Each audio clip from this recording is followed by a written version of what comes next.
It is greatly debated how many cryptid species there are roaming the world today. Many speculate these creatures even exist due to lack of scientific evidence. One thing is for certain, there is a mysterious creature sighting in nearly every town of the United States. In the heart of it all state, Ohio, there is a sweetheart city keeping a legend alive of a great amphibian, Loveland, home to the elusive Frogman. Loveland is a small city located in the southwestern part of Ohio. About 15 miles northeast of Cincinnati, this once bustling railroad town is now a popular destination along the Little Miami Scenic Trail and borders the Little Miami River. There are 3 famous sightings of the Loveland Frogman, a creature that has been described as a 4-foot-tall humanoid frog with green skin, webbed hands and feet, and glowing red eyes. The first encounter with the Loveland Frogman occurred in 1955 near the Branch Hill Bridge. Businessman Ray Shockey claimed to have seen 3 of the creatures near the bridge over the Little Miami River. Shockey was so shocked by the encounter that he paused and watched the creatures for minutes and then reported it all to the police. The second encounter occurred in 1972 along River Road. 2 Loveland police officers, Charlie Reynolds and Marvin Matthews, were responding to a call when they saw a large frog-like creature standing in the road. Only Matthews fired his gun at the creature, but it escaped. The third encounter occurred in 2016 near Lake Isabella Park. A man playing Pokemon Go claimed to have spotted the Frogman standing in the river. The man described the creature as huge and terrifying. JL Aerial Views is on a mission to find the Loveland Frogman.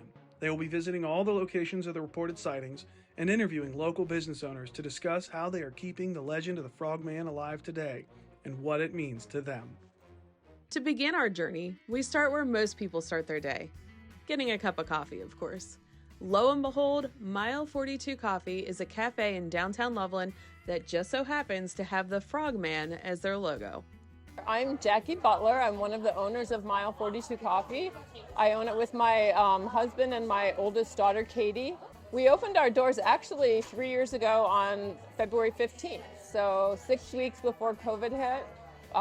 We just, with a wing and a prayer, opened our doors, not knowing that the pandemic was going to hit or anything. And at the last minute, we put a little walk-up window in, and that became our lifeline. And through the 8 months that we were closed inside, and then we reopened. So it's our 3-year anniversary. Coffee Emporium is our roaster, and we serve mochas, lattes, specialty coffees. We also have smoothies. My daughter and I would walk on the bike path every Sunday. We would meet because she lives down in Madisonville, and we kept thinking of a name for the coffee shop. We had a list like this long. One of them was actually like Frogman Coffee or Froggies, but the intersection right out here is the Mile 42 mile marker on the bike trail, which starts in Xenia, is the trailhead, and it goes down towards Cincinnati, and this is the Mile 42 marker, and we just kept coming back to that name, so we ended up with Mile 42 Coffee, which has really been kind of fun because people ask all the time. Well, the Loveland Frogman is a story that's unique to Loveland. When we were opening the coffee shop, we decided we wanted to incorporate that somehow into the coffee shop. Put it on our t-shirts, we have mugs, we have beanies. We kind of incorporated the love of the urban legend of the Loveland Frogman into our whole coffee shop. We have a book here that tells the story because people ask us so often. There's a couple different stories through the years. He's been spotted. We actually have that on a quiz for our barista because so many people ask when they come in, what's the frog? Why do you have frogs everywhere? I even had a woman come in here just last summer, and she was like my age, and she's like, I know you think I'm crazy, but I saw the Loveland Frogman. I said, no, I don't think you're crazy. I think that's great. And she proceeded to tell me the story, and she is convinced she saw him, like a few months prior to when she came in. So, yeah, and I said, no, come and write it. We have a book, and I said, come write it in our book. Tell us the stories. Oh, there's also the Loveland Frogman race, which is huge in the summer, and it starts, I think, at the canoe livery. So there's just people everywhere and t-shirts with the Frogman on it. And that started several years ago and has continued and really grown. It's a very fun event. Fully caffeinated from the Frogman special, we were inspired to take a short walk to explore the nearby kayak livery involved with the Frogman race Jackie mentioned, Loveland Paddlesports.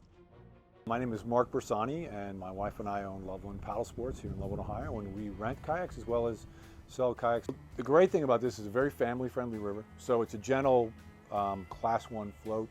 There's not any real technical features. You'll always have to, in any river, you have to be aware and and be cognizant of the natural terrain. Things can change on a daily basis. Complete novice can come on and have a successful trip. We have one trip, it's called the Castle Adventure. We put in about 5 miles upriver. One of the great attractions that we have here is the Loveland Castle, which is a little bit over halfway into the trip. It's a great story about a man who had a vision to build a castle like one he saw in Europe and spent about 50 years working on that, carrying rocks up from the river, pails of water and sand, and constructed that castle. So it's visible on the trip. It's a real unique feature. People love to stop there on their own schedule. So we've had customers get back in an hour and a half, and then other people might take 5 or 6 hours if they brought a picnic lunch and want to stop along the way. And of course, when everyone gets back to downtown Loveland, there's so much to do here. We've got the ice cream shops, we've got great restaurants, and a great business community down here. So it becomes a whole day outing for folks. You're going to see a lot of nature and wildlife. And one of the neat things for my wife and I is that over the last 5 or 6 years, we've increasingly been seeing bald eagle here, which in the early years we didn't see. Always saw a lot of ducks and herons and other wildlife that's native to this river. But the bald eagle, probably about 5 or 6 years ago, we started seeing their presence, and now it's a pretty regular occurrence that we'll see an eagle fly through this area. There's a nesting pair that's not too far away. So that's always beautiful. And we see osprey. It's pretty rare, but I've seen a beaver, seen otters. So those type of things are always, for us, they're kind of like magical to see that in the wild. Yeah, the Frogman is a great, I think, part of Loveland. When we first bought the business and my wife was researching Loveland, we kind of found out, hey, there's this story, this myth of the Loveland Frogman. So we've never actually seen him, but we are believers.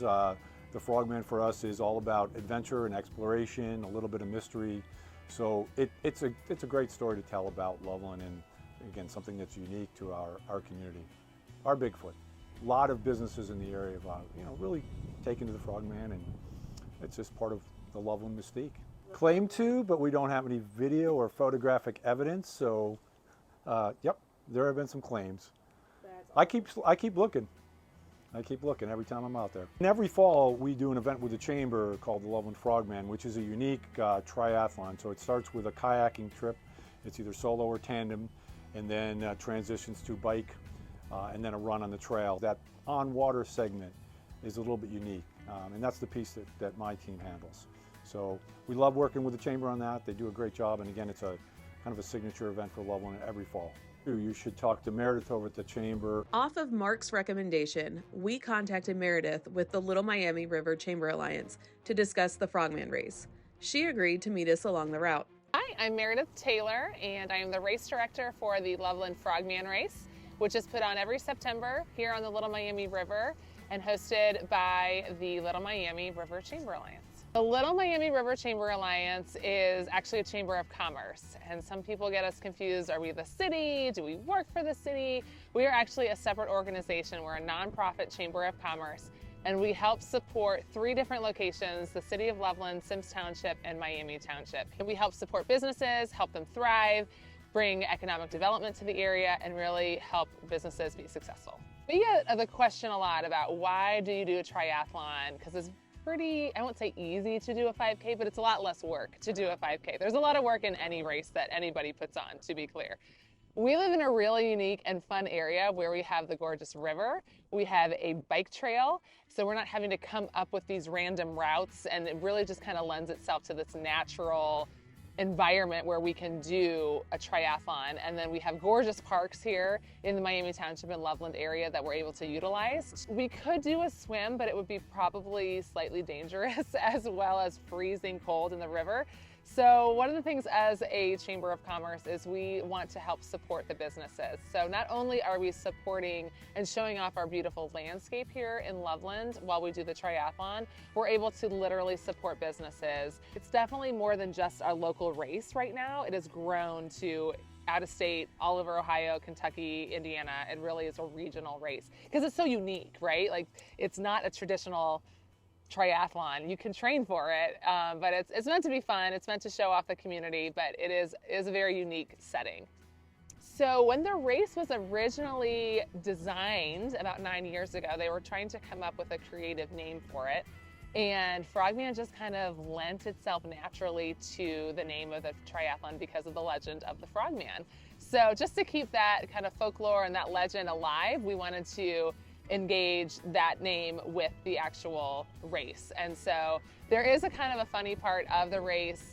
I've never heard anybody say that they've seen the Frogman, but we do have a frog buoy at the end where people circle around in order to come back. So that's kind of unique that we're able to tie it in with this frog buoy as well. It's on our logo, and really just kind of embrace that history and that uniqueness of Loveland. So while the race goes through all three, or passes through all three sightings of the Frogman, I think that's just a happy coincidence. It wasn't necessarily planned that way. I think it just kind of is how the route kind of naturally went, which is kind of fun. So you might actually see the Frogman on the race. You can probably see almost any natural animal that you would see on any kind of given park day. So you're going to see, typical squirrels. You might see a deer. You might see a snake in the river. That would get me to paddle faster, for sure. That would get me to maybe we should throw them into the river for the race. There's a couple parts on the river which are really cool that you can see turtles sunbathing. So you can see those on the log. So you never know what you're going to see. You might see some frogs. I believe in the spirit of the Frogman. I believe in a fun history and a fun folklore. And another great organization that would have more information about the different animals, the different types of plants, and things that are native to this area to chat with would be Love Our Land. Meredith had a great idea. We can learn more about Loveland's native animals and what to expect in our search for the Frogman from Doug at Love Our Land. In true naturalist fashion, he emerged from the woods to talk to us. Hi, I'm Doug Gilbert. I'm a co-founder of Love Our Land. We are a Loveland-based conservation organization. We received our nonprofit status about a year ago. We're community-focused, meaning the things that we attempt to do are meant to engage community members in effective conservation strategies. So we give them the knowledge and skills that are necessary to handle the environmental challenges each community faces. Most recently, I gave a class on mushroom identification, winter tree identification. We're about to do a bumblebee conservation summit. We have done a How to Love Your Land class, which helps landowners know what kinds of things they need to do to help promote biodiversity on their own properties. I am an ecologist. I work for an environmental consulting firm. I focus on rare, threatened, and endangered species conservation. In particular, I focus on birds and bees and flowers and trees. The rarest thing I've ever found was a mushroom in the genus Amanita, which are those toadstools that people are most familiar with. I found that here in Loveland, and it was only ever documented one other time in Indiana. So that happens to be the rarest species I've ever encountered here in Loveland. My favorite species here in Loveland is the American bumblebee. It's a species of conservation concern that has declined across its range and is actually now being proposed for the endangered species list, and we luckily still have some of those here in Loveland. So Love Our Land has a Frogman search team. We established this in 2022. We have a line of products devoted to the Frogman search team: t-shirts, stickers, tumblers, and excited to be in Loveland where such a type of story and lore exists. And we just think it's really fun and exciting to talk to people about the Frogman. The species of frogs in Loveland are, the most common is probably the American bullfrog, followed by the green frog, the northern leopard frog, the spring peeper. That happens to be a very vociferous one that we hear during spring. It peeps away. We have wood frogs. Gray tree frogs are very common. Those are probably the most common species we have here. So really all of those frogs need to be somewhere where there's moisture. They need wetlands or ponds, streams, rivers. The species that does probably the best without water is the gray tree frog. You can oftentimes find those just up on the sides of houses. So that one's a very common species we have here. But I will say that even the gray tree frog needs water at the tadpole stage. So that's very important.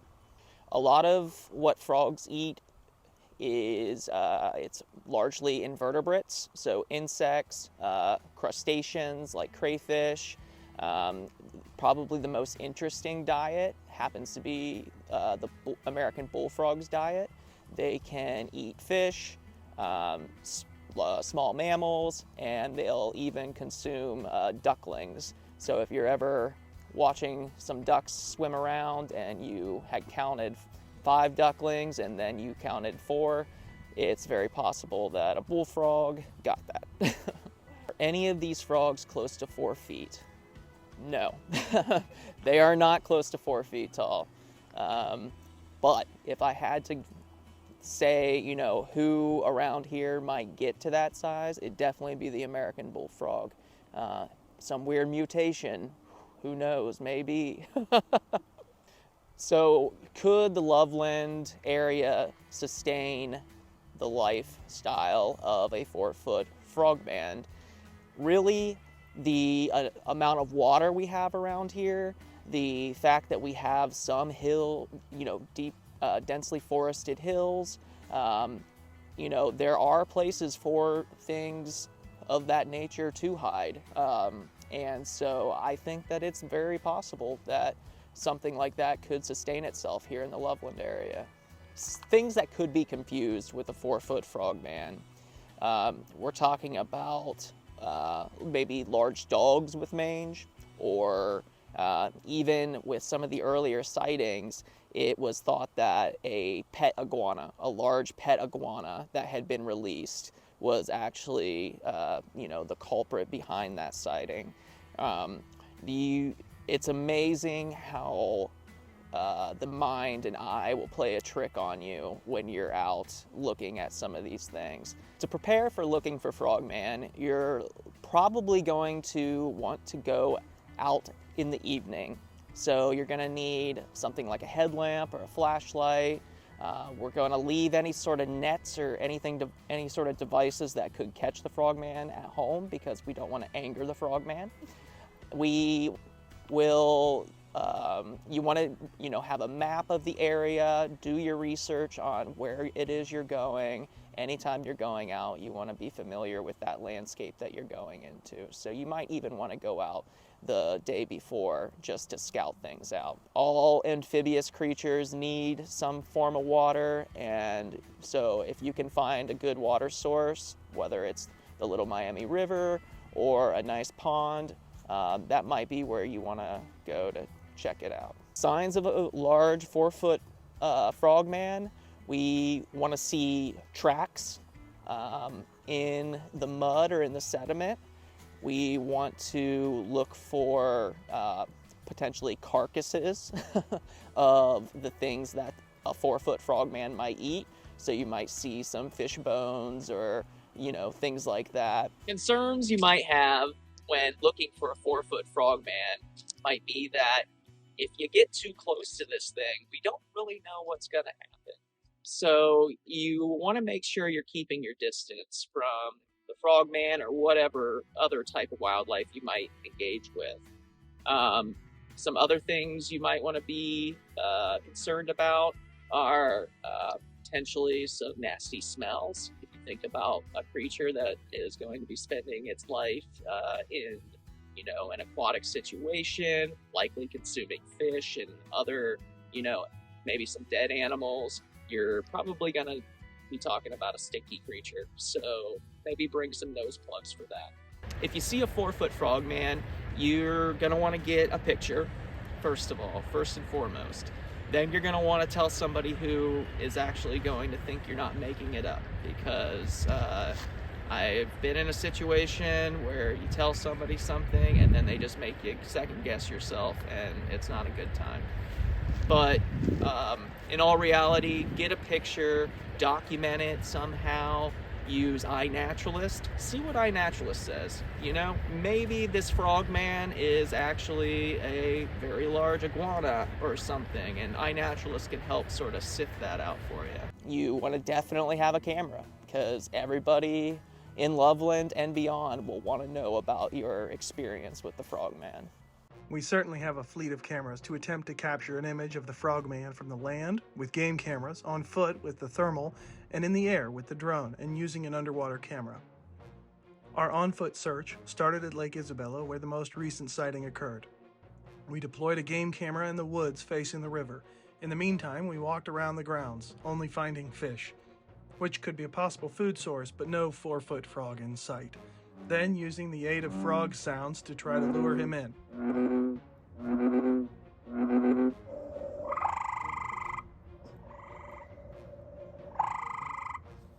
With no luck. Next, our search took us to Cones Road, where we launched the thermal drone, hoping to maybe find a frog-shaped cold spot lurking in the water's edge. A thorough analysis of the footage produced no results of a frog, but we did find a deer in a field and a cat hidden in the woods. Our water cam only picked up a very curious soft-shelled turtle and some fish. After a few days, we gathered the game cameras to discover what they were able to capture with motion detection. The photogenic raccoon made an appearance, and this white-tailed deer. Our team detected a strange anomaly hidden behind these shrubs. We slowed it down and enhanced the footage to try and get a better look. Could this be a glimpse of the frogman?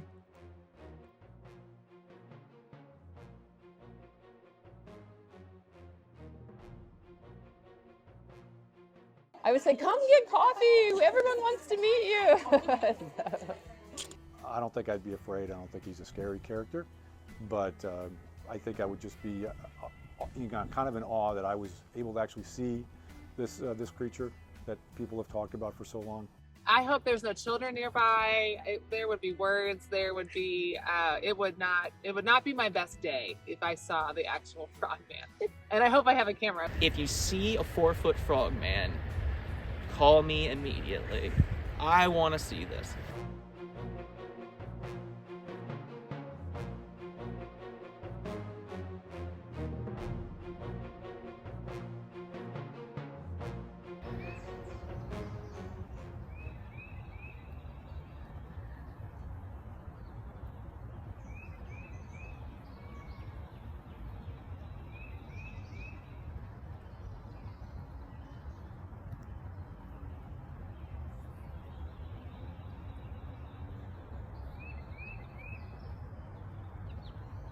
The Frogman for us is all about adventure and exploration, a little bit of mystery. It's a great story to tell about Loveland, and again, something that's unique to our community.